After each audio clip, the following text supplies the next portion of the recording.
I know you haven't seen the first episode yet, which is all like, how do you feel about not seeing the first episode yet? I hate it. I hate talking to people like you who have already had the privilege of seeing it, and I had the burden of filming it and have not been able to see it. No, I do hate that.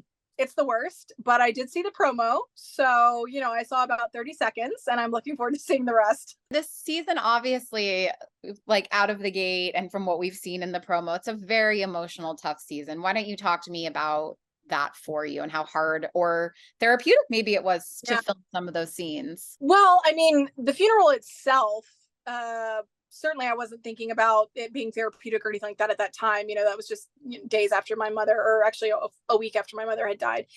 Um, I think it's going to be interesting though to see it because I don't really remember it, even though I was there. It's kind of, I think, one of those things that I don't know, maybe your brain blocks it out or you don't really remember certain things. So as soon as I saw the promo, it's like took my breath away. I'm looking forward to seeing it, of course, and then I'm also looking forward to that episode being over and just kind of getting into the rest of the season. Obviously, that was the hardest day of my life, but I think that it will be helpful for other people to see. And my mother was loved and adored publicly, and she deserves to be mourned publicly. And so I think it'll be, I don't know, it's not going to change anything. It's not going to make me feel better, but I also don't think it's going to make me feel worse. I just am looking forward to it kind of being over. When was this filmed? Like, how long ago? Well, her funeral was filmed in December of 2022, and then the season started in, God, I think we actually started in March, I want to say, of 2023. I think we were in pre-production in February. So because we were not in production when she died.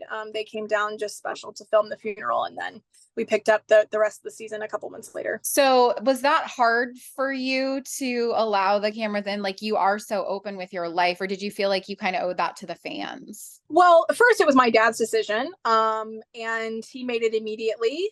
And I have to say, it's nothing about feeling obligated, because I mean, in a time like that that's so personal, I'm not thinking about if I feel obligated to show something to fans. I don't care. This is my mother, right? But my dad's thought process that my brother and I supported is that she was loved publicly, and he likens her to like Princess Diana, the Queen of England. He's like, they have public funerals, why wouldn't Babs? And we totally support that.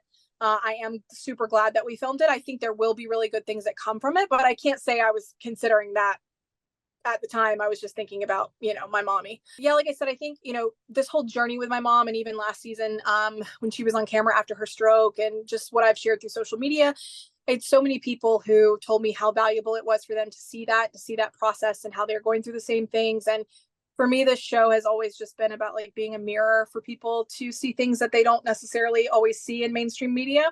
And this is really no different. So I am glad that we are going to be able to share this grief journey with the fans. Although I will say, if we'd felt uncomfortable for a second, I would not have felt obligated. No.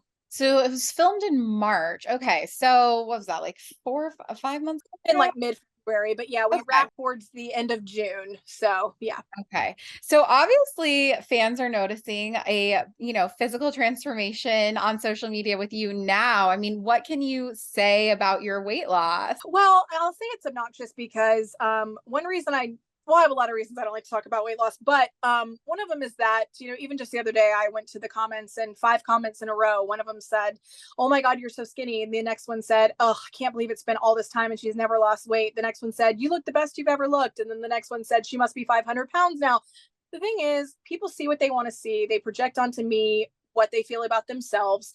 They believe what they want to believe. It really doesn't matter what I say. People will simultaneously believe I'm the thinnest I've ever been and the heaviest I've ever been. Yes, I've lost weight, and we talk about that in the show. But what's frustrating for me is like I I've lost about 50 pounds since my mom died, and people are like, "Oh, or did you get weight loss surgery?" And I'm like, "No, my mom died. It's body by grief." But what's frustrating to me is like I lost 50 pounds a couple years ago and nobody noticed, you know what I mean? And they were still just always saying I'm the biggest I've ever been. So I am now 100 pounds smaller than I was when this show aired in 2015. And yet people still, like I said, say that I'm the biggest I've ever been. So that whatever, it doesn't matter to me what people think, but it is funny that it's like just these 50 pounds people noticed. So all of a sudden it's like, oh my God, you've had weight loss surgery. And it's just like, mostly it just reminds me like, just like stop nitpicking and caring about people's bodies and how much we weigh and what we've done and this and that. It's just frustrating. It's just noise to me. But yeah, I will go on the record and say, no, I did not have weight loss surgery or anything like that. I guess grief does, weird things to the body. So some people, like, I'll have some friends that when they're stressed or upset, they overeat. And then there's people like me, like, I have no appetite. Are you one of those that has yeah. no appetite? I take it to the Yeah. gym. See, and I actually haven't been doing a lot of, like, right now, I feel like taking things slow and like kind of like I started doing water aerobics with my dad, and we actually, in my fitness app No BS Active, it'll be available in October, this certain course, but we did a whole water aerobic track, and I think I've just kind of been focusing on like things being soft, slow, and easier, which I think is probably normal after a big loss. For me, I feel like if I'm a little stressed, I probably eat more. But if I have like a real stress, I mean, it affected, and I talked about this during the season, but it affected my digestive system. I mean, I was having stomach issues. I couldn't keep food down. I didn't know what was going on with me. And I think that's just grief, because a lot of that's gotten better. But yeah, that's what's happening over here with my digestive issues. Yeah, no, and I feel like sometimes too, you're like, oh my God, it's 3 o'clock and I haven't eaten today because I haven't eaten. It's past 3. I haven't eaten. That's yeah. Well, I even read something really silly online, like about could she have done Ozempic, but you'll set the record straight that you. Oh, interesting. Yeah, like it's just crazy to me. Like people always want to know what I think about that, and I actually have no issue with it. I think, especially for fat people who are taking it to lose weight, I have no judgment for anyone in a fat body who is doing something that they believe is making their life easier, because I know what it's like to live in a fat body in the world, and it's hard.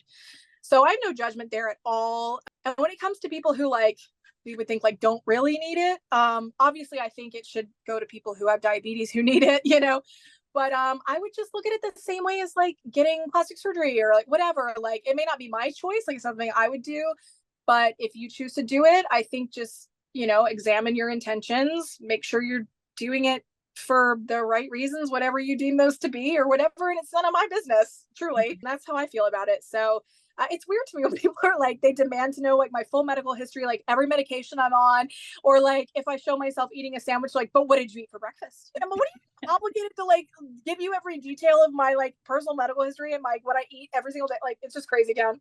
Yeah, people need to find new obsessions. Yeah. Well, and I want to talk to you about your dating life, because obviously we see Lenny on the show. What can you say, like your relationship is so unique, I would say. Like even I was watching it, I'm like, wow, like I don't think I could like do that with my exes. Well, I don't know. I think he would feel the same way. I mean, we work together almost every day. He still works for me. When I look at him, and I don't mean this in a bad way, I'm sure he feels the same. I don't remember like why I dated. I mean, like he's handsome and like obviously I like him, whatever, but like I just don't really remember that, or if I think about us, like I'll be looking at him sometimes, I'm like, we used to have sex. I'm like, what? It's just weird because I see him now as like a Ken doll, and and I don't know. It may be weird to people. It works for us. I don't know why it's that way. It just is. He's in a relationship now with a woman that seems really great. I've never met her. I think he's keeping her from me on purpose, but she seems really great, and she has no issue with all the time he spends with me, which is good because he's dated women in the past who have. So I think she obviously, trusts him and realizes that there's nothing going on here between us. Yeah. And what's your dating life like now? It seems like we're gonna. Yeah, not really there. I'm on the apps. I'm trying really hard, but I've realized now that I'm an older woman. So like all of the 18-year-olds are like trying to slide in, to my messages, like because I'm like older, and it's just weird. I'm like, God, am I? I mean, like, yeah, I'll be 40 next year, but like, just it feels weird, to realize like I have shifted into this category now of someone's older woman. And it's not been very successful. I mean, there's things you want to do for fun, but then there's things you want to do for like your life partner. And I've had some fun. Oh, I've had a lot of fun in life, probably too much fun in life. But I just heard my mom's voice in my head. In terms of like relationships, no, it's pretty bleak out here, to be honest with you, unfortunately. But I'm holding out hope. I've started going to the grocery store. Normally I get my groceries delivered. And like last week I was like, all right, well, I'll just go to the grocery store and see what happens. But then I went at 11:30 and they closed at midnight. So like, what? No, nobody there. I mean, which apps are you on, and which, like, is there one that maybe you found like some more success with than others? I have Bumble and Tinder. I had Hinge at one point, and like with Bumble and Tinder, I mean, I get thousands of matches. Like, I mean, the matches aren't the issue. It's just like, I guess whatever people want me and whatever I want in people, it doesn't really match up. So I tried Hinge, and for some reason on Hinge, I could like never even get anything. So I deleted it because I was like, this is making me feel bad. But Bumble and Tinder, no shortage of matches, just a lot of disappointment because occasionally, like sometimes I'll be like, okay, I'll match with this person and send a message or whatever. And then it just things go downhill so fast. You know, men have lost their minds on the dating apps, unfortunately. And it just sucks. I mean, there's nothing wrong with the apps. I enjoy them both. I do really love, I think I like Bumble more, but there's nothing wrong with the apps. It's just what's wrong with men? The eternal question. Who knows? What are you looking for? And the same thing everybody is, you know, just like someone that you get along with, funny, kind, ambitious. But I think I'm looking for a lot these days, like someone who I can feel protected by, because I feel very like unprotected a lot. I feel like, you know, you're a public figure, and like I said, people are always just like projecting their shit onto you all day long. And I've had some really scary experiences in real life, you know, off the internet. And I feel very exposed a lot. And so the next man I have is going to have to be protective. Yeah. I just want to feel protected physically, emotionally, spiritually, everything. So I'm looking for that. Do you want kids and family and all that? I would love to. I just feel like, you know, I'm almost 40 now, and I just don't really know how that's going to happen. My eggs are still on ice. But I have to pay their rent every year. It's like a couple $100 to keep them in the fridge. But I just feel like, what are the chances? Like, even if I met someone tomorrow, like, I don't think I'm ready to jump into motherhood like immediately. So I've been trying to like prepare myself for like that this is just really past maybe, and this is just not the direction my life is going to take. And that's hard to reconcile, especially after going through everything I went through with my mother, even in a practical sense, wondering like who will take care of me, because I cook for my mother, and thinking about, yeah, like later in life, like, will I just be so alone? But the upside to that is I've just gained all these new family members. So I do feel like I have all these new people in my life that spend holidays with and like get to know and love and all of that. So that's been a positive. Who knows? I mean, I don't think children are going to be in the cards for me, but I would love to be surprised. So we'll see. I mean, there's so many different options. Like, don't be down on yourself. Like, there's surrogates, there's adoption. Oh, I'm not getting pregnant. That's one thing I know about me. I don't want to carry a child. I never have. The thought has always freaked me out. I already have my eggs, and you wouldn't believe, I've had hundreds of fans offer to carry my child. Like, I mean, for free. Would you let them? I absolutely, like, I mean, yeah.